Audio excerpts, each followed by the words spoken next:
373 invocations à nouveau de l'ombre blindée après 15 minutes. Madame la magicienne répondit par une brève lettre. Les tempes de Lumian palpitèrent à la réponse de Madame la magicienne. Elle avait transmis beaucoup de choses, mais les détails cruciaux restaient insaisissables. Même s'il comprenait chaque mot individuellement, leur signification combinée lui échappait. Que possède réellement l'ordre de la croix de fer et de sang et que revendique-t-il? Lumian s'est massé les tempes et a continué à lire. Cette situation présente à la fois un danger et une opportunité pour vous. Enquêter sur la vérité derrière la chute de la famille Sauron est une mission que j'attends avec impatience. Monsieur le Fou a confié cette mission à long terme à notre club de tarot, un peu comme le 2 de coupe interagit avec la secte des démons pour confirmer l'état de la démonesse primordiale. Il n'est pas nécessaire de se précipiter. Prenez votre temps. Même si cela prend des années. Lumian fut surpris.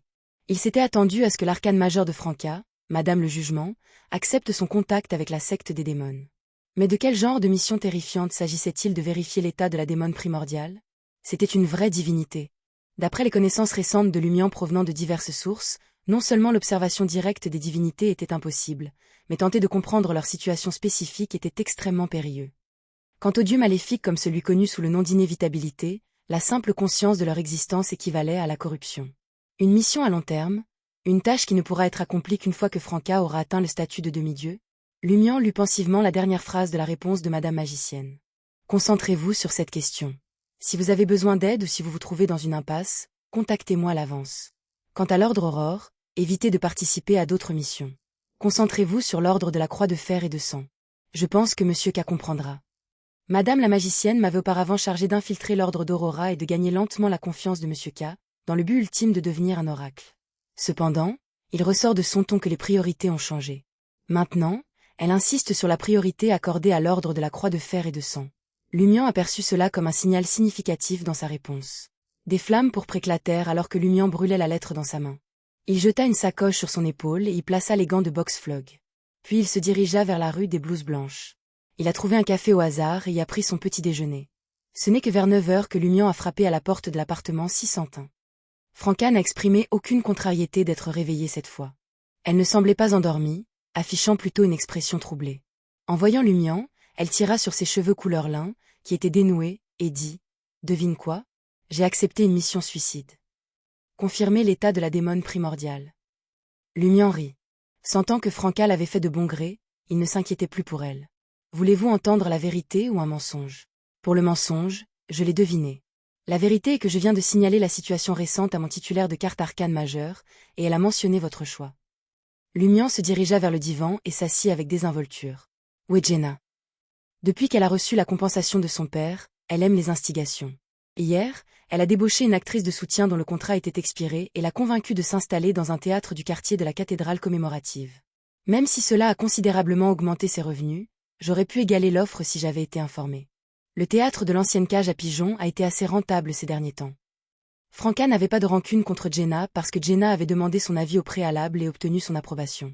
Elle pensait que de telles incitations étaient bénéfiques. De plus, le départ d'une actrice de soutien a ouvert des opportunités à des apprentis comme Jenna et les anciens danseurs. Après avoir brièvement raconté l'affaire, Franca soupira et continua. Madame Jugement veut seulement que j'interagisse avec la secte des démons. À condition que je contrôle mes désirs et mon état mental, je peux utiliser leurs ressources pour m'améliorer, surveiller leurs activités et comprendre leurs plans immédiats. La confirmation de la condition de la démonesse primordiale peut être envisagée une fois que j'atteindrai vraiment la divinité et deviens un saint. Je peux déduire certaines situations à travers les activités de la secte des démons, leurs plans récents et les réactions lors des prières à la déesse primordiale. N'êtes-vous pas troublé par la mission? Lumian haussa les sourcils. Franca soupira. Je suis troublé par la mission, mais ce qui est troublant c'est que je resterai une démone à la séquence 4. Je ne pourrai pas me retransformer en homme. Vous pouvez attendre la séquence 3. Suggéra Lumian avec une attitude détendue. C'est vrai, même si ce serait encore plus difficile. Franca y avait réfléchi puis avait demandé pourquoi Lumian avait soudainement signalé la situation à Madame la magicienne. Lumian a brièvement raconté son expérience au château de Red Swan d'hier et les paroles de Gardner Martin, en omettant des détails spécifiques. Franca écouta attentivement, réfléchissant un instant avant de dire « Nos missions actuelles combinées impliquent les secrets et les mouvements des factions concernées dans les voies des chasseurs et des démons. Le club du tarot semble attacher une grande importance à de telles questions. » Lumian rit. C'est la seule façon pour nous d'avoir une chance. Franca reconnut laconiquement ces paroles et se souvint soudain de quelque chose. Combien d'or avez-vous ordonné au comte Pouffet de vous donner? 30 000, répondit honnêtement Lumian. Les yeux de Franca s'illuminèrent. Combien d'or avez-vous maintenant? 75 000. Je peux en ajouter 6 000 à tout moment, révéla Lumian sans hésitation. Le sourire de Franca s'élargit. Alors je te prêterai d'abord 25 000, sans intérêt. Invoquons l'ombre blindée ce soir, essayons de comprendre les choses avant le rassemblement de la semaine prochaine. Il se souvient que Franca avait dépensé toutes ses économies pour devenir déesse du plaisir. Franca dit d'un air suffisant. J'ai reçu 20 000 verles d'or pour vous avoir aidé à traiter avec Guillaume Benet, et Gardner Martin a été assez généreux ces derniers temps. Il m'a confié la gestion de la plupart des revenus du théâtre de l'ancienne cage à pigeons et des danseurs. Et, Madame le jugement m'a même fourni 10 000 pour soutenir mes activités. Vos revenus sont également assez impressionnants. Lumian s'est rendu compte que même si les bénéfices du théâtre de l'ancienne cage à pigeons et des danseurs n'égalaient peut-être pas ceux de la salle de Balbrise, ils étaient sans aucun doute substantiels. Si Franca pouvait en réclamer une part importante, elle pourrait facilement gagner environ 20 000 par mois. Il hocha la tête et dit « Très bien, nous effectuerons le rituel d'invocation à 23 h ce soir au même endroit l'autre fois. » La joie de Franca était palpable. « Je vais faire en sorte que quelqu'un échange les 25 000 pièces d'or immédiatement. » Tard dans la nuit, à Ristedoc, dans les restes calcinés d'un bâtiment. Franca observa Lumian alors qu'il installait l'autel et plaçait tout l'or dessus. Plutôt que de rester hors du mur de la spiritualité, elle a choisi de rester aux côtés de son compagnon. Lumian a allumé les bougies une par une, laissant couler l'huile essentielle. En reculant, il entonna « Le fou qui n'appartient pas à cette époque ». Presque simultanément, Franca scanda le nom honorifique de Monsieur le Fou, assurant sa sécurité en présence du pouvoir du rituel. Bientôt, au milieu du léger brouillard et d'un sentiment de danger imminent, Lumian récita la dernière partie de l'incantation. « Moi, au nom du grand fou, j'invoque l'esprit qui erre dans le vide, une combinaison de nombreuses ombres, la créature contractée de Lumian lit. » À la lueur vacillante des bougies, une porte éthérée ornée de symboles énigmatiques s'est matérialisée. De là émergea une silhouette sombre vêtue d'une armure sombre rappelant des écailles de poisson. Comme auparavant, chaque écaille semblait porter un visage, chacun appartenant à une créature différente. Ce sont bien des écailles de poisson. Franca ne pouvait détourner son regard, son impatience et son anxiété dépassant l'ambiance étrange qui les entourait et la malveillance évidente émanant de l'ombre blindée. Lumian croisa les yeux de l'ombre blindée et parla en Hermès. « Je remplirai le contrat et vous offrirai de l'or d'une valeur de 100 000 verles d'or. » Pour être honnête, Lumian nourrissait quelques doutes quant à la valeur de 100 000 verles d'or en or. Les taux de change en constante évolution entre le verle d'or et l'or le laissaient incertain s'il devait préparer le montant sur la base du taux de change en vigueur au moment de la signature du contrat ou du taux en vigueur. Par précaution, il n'avait acquis que 1000 verles d'or supplémentaires en guise de réserve.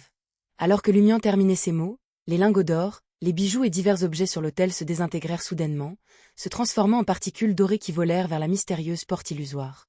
La plupart de ces particules ont atterri sur l'ombre blindée, tandis que quelques-unes ont traversé la porte illusoire ouverte et ont disparu. Peu à peu, près d'un cinquième de l'armure noire de l'Armored Shadow, ressemblant à des écailles de poisson, s'est transformé en or. Ce n'était plus sombre et inquiétant mais rayonnait d'une aura sainte et immaculée. Les yeux de Franca s'écarquillèrent. Les légendes et les termes de son monde d'origine lui vinrent à l'esprit alors qu'elle marmonnait. Serait-ce la reconstruction du corps doré? Dans sa mémoire, le corps doré faisait référence à la poudre d'or ou à la feuille d'or appliquée sur la surface des statues d'idoles. Parfois, cela dénotait la forme particulière d'une personne ayant un statut divin ou des réalisations importantes. L'ombre blindée ressemblait désormais à une statue patinée qui avait été rajeunie avec une couche de poudre dorée. Lorsque tout l'or sur l'autel eut disparu, Lumian sentit que le contrat avait été complètement rempli. Profitant de l'occasion, il a demandé au nom de Franca à Hermès. « D'où venez-vous » L'ombre blindée ouvrit la bouche et parla d'une voix grave, digne et quelque peu sinistre. Cependant, Lumian ne pouvait pas du tout comprendre ces mots. Il ne pouvait que regarder avec confusion le retour de l'ombre blindée vers la porte illusoire. Une fois le rituel d'invocation terminé, Lumian se tourna vers Franca et remarqua que sa compagne semblait perdue dans ses pensées, les sourcils froncés. Son cœur remua lorsqu'il demanda « Avez-vous compris la réponse de l'ombre blindée ?» Franca hocha lentement la tête. « La langue qu'il a utilisée est très similaire à la langue de mon monde natal. » Il a dit. Franca fit une pause et marmonna pour elle-même, la perplexité évidente sur son visage. Le fils de sang du ciel a perturbé le monde souterrain et le taoïste des enfers s'est sacrifié pour entrer dans la rivière.